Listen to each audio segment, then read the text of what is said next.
तो स्टूडेंट, आज मैं जो लेक्चर बनाने जा रहा हूँ ये लेक्चर बीएससी सेकेंड सेमेस्टर के विद्यार्थियों के लिए काफ़ी इम्पोर्टेंट लेक्चर है। ये लेक्चर आपके ज्योमेट्री पोर्शन का जो स्फेयर चैप्टर है उससे रिलेटेड ये पूरा का पूरा लेक्चर है। और आप लोग इस लेक्चर को अच्छे से देखिए। अगर कहीं पे कोई डाउट होता हो तो कमेंट करके अपने डाउट को भी अच्छे से क्लियर करिए। चलिए लेक्चर को स्टार्ट करते हैं।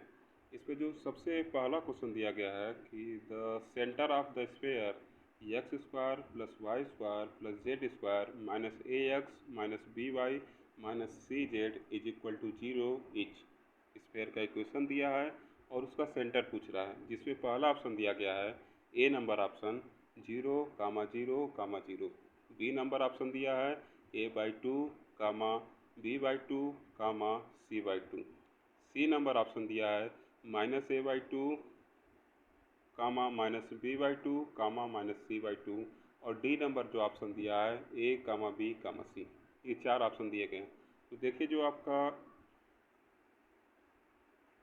इक्वेशन लिखा गया है स्फेयर का, जो क्वेश्चन में दिया गया है उसमें देखिए यक्स का कोफिशिएंट क्या है -a, वाई का कोफिशिएंट क्या है -b, जेड का कोफिशिएंट क्या है -c।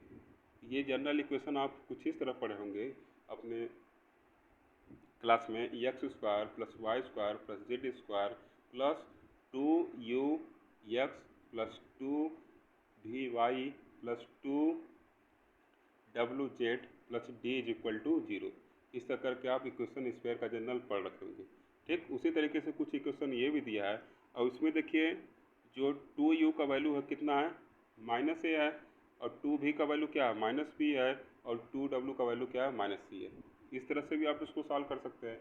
या जो दूसरा तरीका जो सॉल्व करने इसको है, आपको सबसे पहले क्या देखना होता है कि क्या एक्स स्क्वायर वाई स्क्वायर और जेड स्क्वायर के कोफिशिएंट 1 हैं। तो देखिए इस केस में कोफिशिएंट इसके 1 है। अगर 1 नहीं रहते हैं तो उसको डिवाइड करके हमको 1 बनाना पड़ता है। जैसे अगर मान लीजिए यहाँ दिया रहता 2x square 2y square 2z square, तो हम 2 से क्या करते हैं डिवाइड करके इसके कोफिशिएंट को 1 बनाते हैं।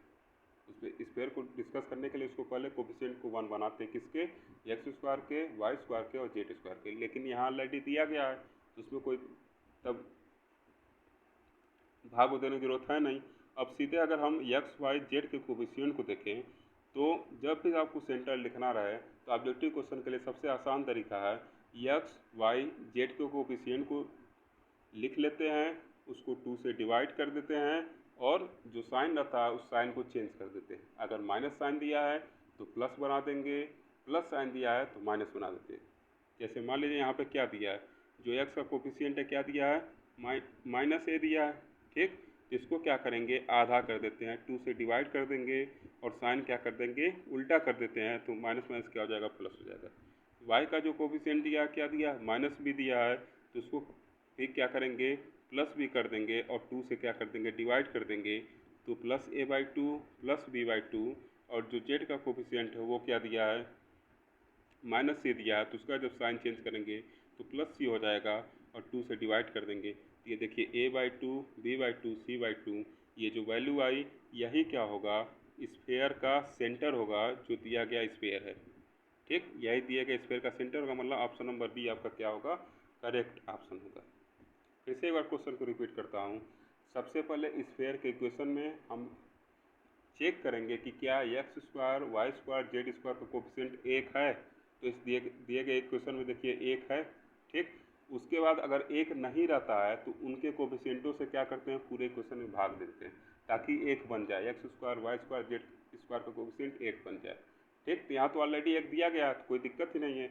अब फिर जो एक्स वाई जेड का कोफिशिएंट होता है वही कोफिशिएंट क्या करते हैं ले लेते हैं, उसको 2 से डिवाइड कर देते हैं और साइन को क्या कर देते हैं चेंज कर देते हैं, तो वो आपका सेंटर बताता है। तो देखिए दिए गए क्वेश्चन में मैंने क्या किया, एक्स के कोफिशिएंट को लिया, साइन चेंज किया तो प्लस ए हुआ, 2 से डिवाइड कर दिया तो ये हमारा इक्वेशन ये आ गया, a/2 आ गया। अब फिर y के कोफिशिएंट को लिए तो -b था तो +b हो गया, 2 से डिवाइड कर दिया तो +b/2 आ गया। इसी तरीके से जो z का कोफिशिएंट था क्या था -c था तो +c किए, 2 से डिवाइड कर दिया c/2 आ गया। अब इन तीनों को अगर एक साथ लिखा जाए तो क्या हो जाएगा ऑप्शन नंबर बी आपका मैच कर रहा है। इसका ऑप्शन नंबर बी क्या होगा आपका करेक्ट ऑप्शन होगा। क्लियर। अब चलिए अगले क्वेश्चन पे बढ़ते हैं। अगला क्वेश्चन कह रहा है कि the radius of the sphere 2x² + 2y² + 2z² is equal to 50 inch. इस स्फीयर का रेडियस पूछ रहा है। तो सबसे पहले देखिए, अगर देखा जाए जनरल इक्वेशन इसका देखा जाए तो इसको हम कैसे लिख सकते हैं। अभी पिछले क्वेश्चन में आपको बताए थे कि सबसे पहले हम क्या करते हैं, x² y² z² के कोफिशिएंट जो रहता है उससे भाग दे देते हैं पूरे इक्वेशन में, ताकि x² y² और z² का कोफिशिएंट 1 हो जाए, 1 हो जाए। ठीक, तो देखिए इसमें अगर हम यहाँ भाग देते क्या हो जाएगा, x² + y² + z² और अगर 50 को इधर लेके चले आए लेफ्ट हैंड साइड में तो क्या हो जाएगा, -25 इज इक्वल टू 0। ये इक्वेशन देखिए आया। अब इसमें रेडियस पूछ रहा है, तो देखिए यहाँ पे इस जो इक्वेशन इस पेयर का हमको मिल रहा है, इसमें x y z का जो कोफिशिएंट है वो क्या है, 0 है।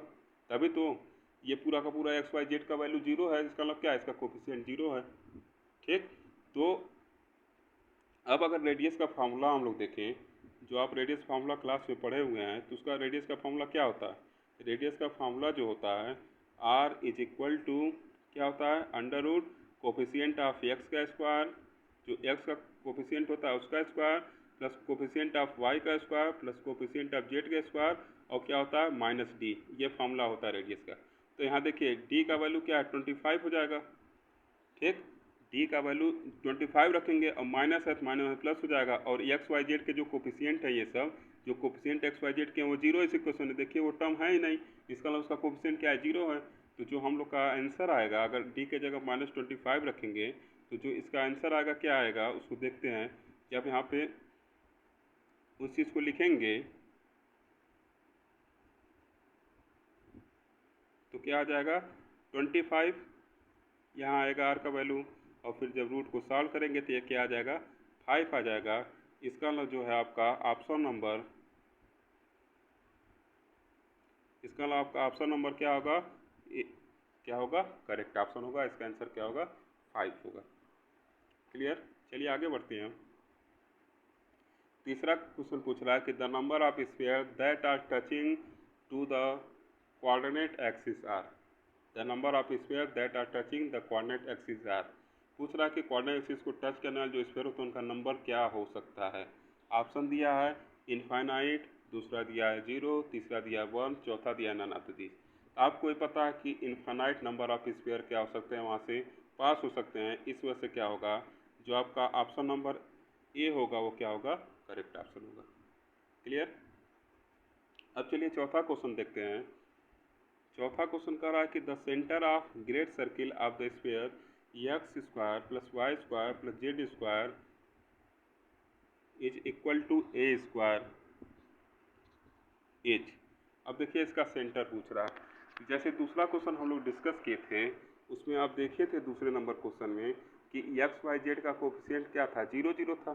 जैसे दूसरा क्वेश्चन ऊपर देखिए यहाँ लिखा हुआ है, एक्स वाई जेड का कोफिशिएंट 2x² + 2y² + 2z², उसमें भी एक्स वाई जेड का कोफिशिएंट 0 0 था, इसलिए पूरा टर्म 0 था। कुछ उसी से मिलता जुलता इक्वेशन ये चौथा भी है। अब चलिए इसको देखते हैं, चौथे नंबर इक्वेशन को।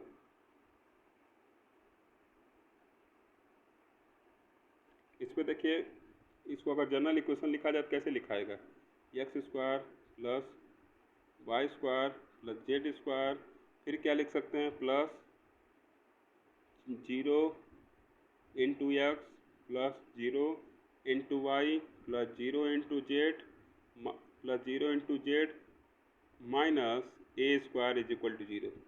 तो आपको देखिए अभी पहले क्वेश्चन बताए हैं कि जो एक्स वाई जेड का कोफिशिएंट होता है, पहले नंबर क्वेश्चन में आपको बताया था कि एक्स वाई जेड का जो कोफिशिएंट होता है, देखिए सब 0 0 है, उसको आधा करके साइन चेंज कर देते हैं तो 0 है, चाहे इसको आधा करें चाहे साइन चेंज करें, बात वही है। ये क्या होगा, 0 0 0 ही होगा। इसका मतलब जो ऑप्शन नंबर सी है आपका क्या होगा, वो करेक्ट ऑप्शन होगा, 0 0 0, क्योंकि एक्स वाई जेड के कोफिशिएंट क्या है, 0 0 दिए गए। अब देखिए पांचवा नंबर क्वेश्चन पूछ रहा है कि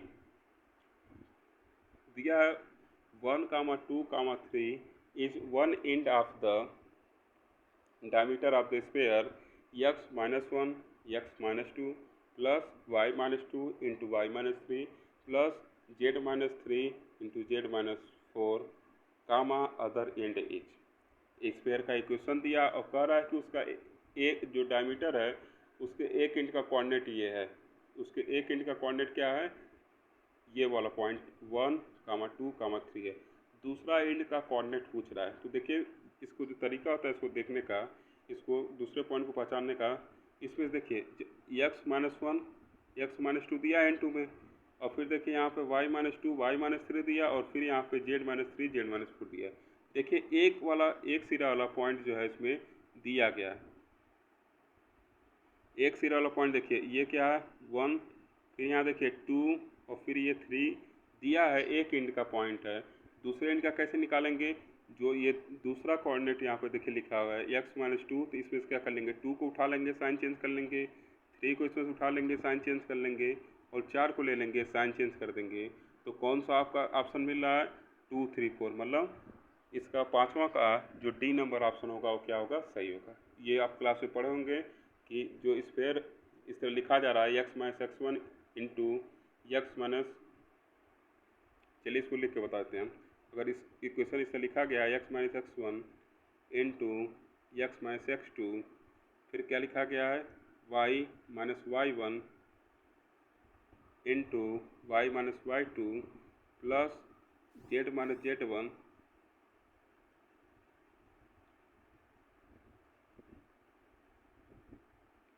इंटू z-z2। अगर इसका कोई इक्वेशन लिखा गया है तो जो इसके डायमीटर के एंड होते हैं उनका कोऑर्डिनेट क्या होता है x1 y1 z1, एक एंड का कोऑर्डिनेट होगा, और दूसरे एंड का जो कोऑर्डिनेट होगा वो क्या होगा, दूसरे एंड का कोऑर्डिनेट क्या हो जाएगा x2 y2 और z2 होता है। उसी के आधार पर अगर सॉल्व किया जाए इस क्वेश्चन को तो कौन सा इसमें का सही होगा ऑप्शन, ये आपका ऑप्शन नंबर डी वाला करेक्ट होगा।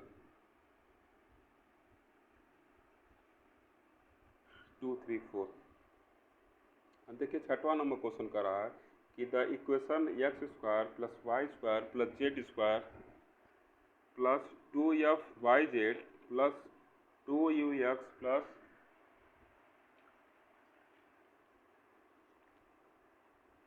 2vy plus 2wz plus d is equal to 0 represents a sphere if f equals to।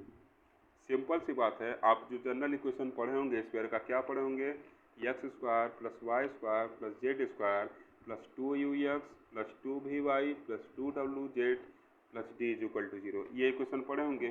और इस इक्वेशन में एक्स्ट्रा टर्म क्या दिया है, इस इक्वेशन में जो एक्स्ट्रा टर्म दिया है 2f(yz) दिया है। तो अगर इस एक्स्ट्रा टर्म को वाइनिश कर दिया जाए तो क्या होगा, ये स्फीयर का इक्वेशन कहलाएगा। और इसको वाइनिश करने का तरीका क्या है, पूछ रहा है कि f इज इक्वल टू, तो साफ साफ बात है जैसे ही आपको 0 करेंगे तो क्या हो जाएगा, ये पूरा का पूरा टर्म वाइनिश हो जाएगा और जनरल इक्वेशन मिल जाएगा स्फीयर का। इसका मतलब क्या है, इसका ऑप्शन नंबर बी जो होगा आपका करेक्ट ऑप्शन होगा। अब चलिए सातवां क्वेश्चन देखा जाए। सातवां क्वेश्चन कह रहा है कि the two sphere with centre C1 and C2 of radii R1 and R2 respectively touch externally if C1 C2 equals. इसको भी आप देख सकते हैं, ये क्वेश्चन आप हमको लगता है इंटर में पढ़े होंगे। चलिए इस चीज़ को देख लेते हैं एक बार। कह रहा कि कोई दो स्फीयर है, एक मान लीजिए स्फीयर ये है और एक स्फीयर ये है, दोनों एक्सटर्नली क्या कर रहे हैं, टच कर रहे हैं। तो एक्सटर्नली टच कर रहे हैं तो इनका रेडियस मान लेते हैं ये है, इनका रेडियस क्या ये R1 और R2। तो C1 C2 का वैल्यू क्या होगा, तो देखिए ये अगर सेंटर C1 है, ये सेंटर क्या है C2 है, तो C1 C2 का वैल्यू क्या होगा R1 प्लस R2। इन दोनों के बीच का दूरी क्या होगा R1 प्लस R2 के बराबर होगा। इसका मतलब क्या है, ऑप्शन नंबर सी आपका करेक्ट होगा। ओके, आठवां क्वेश्चन देखिए, पूछ रहा है कि the line joining the centre of the sphere to the point P meets the polar plane of P in Q such that OP dot OQ equals. पहला option दिया है रेडियस का स्क्वायर, दूसरा दिया है रेडियस, तीसरा दिया है अंडर रूट रेडियस, और चौथा ऑप्शन दिया है नन ऑफ दीज। और जो ये क्वेश्चन पूछ रहा है कि सेंटर को जो लाइन करने वाली, सेंटर से ज्वाइन करने वाली जो लाइन है वो पॉइंट पी पर मिलती है। ठीक, देखिए इसका जो ऑप्शन नंबर ए क्या होगा आपका, ये करेक्ट ऑप्शन होगा। इसका जो ऑप्शन नंबर ए होगा ये क्या होगा आपका, करेक्ट ऑप्शन होगा। इसका वैल्यू क्या होगा, रेडियस के स्क्वायर होगा। ये भी आप क्लास में देखे होंगे। अब देखिए 9वां क्वेश्चन पूछ रहा है कि the radical plane of two sphere S1 0 and S2 0 is. इसका भी कंडीशन आप पढ़े होंगे, रेडिकल प्लेन वाला। इस कंडीशन में क्या होता है, जो condition S1 minus S2 is equal to क्या होता है, 0 होता है, रेडिकल प्लेन का जो कंडीशन होता है। इसका मतलब क्या होगा, अगर ऑप्शन देखा जाए तो पहला ऑप्शन दिया है S1 plus S2/2, sorry S1 plus S2 is equal to 0। दूसरा दिया है S1 minus S2 is equal to 0। तीसरा दिया है S1 plus S2 is not equal to 0। और चौथा दिया है S1/S2। तो देखिए कौन सा ऑप्शन सही होगा, बी वाला ऑप्शन आपका क्या होगा, करेक्ट ऑप्शन होगा। Okay,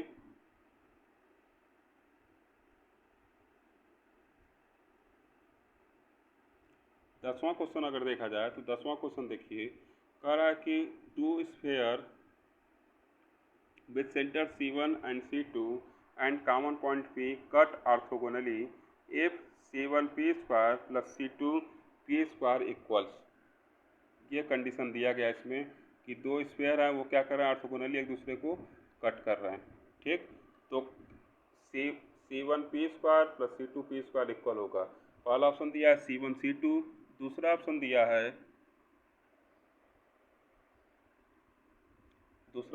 under root C1 C2, तीसरा ऑप्शन दिया है C1 C2 का स्क्वायर, और चौथा ऑप्शन दिया है डी वाला नंबर जो है 0।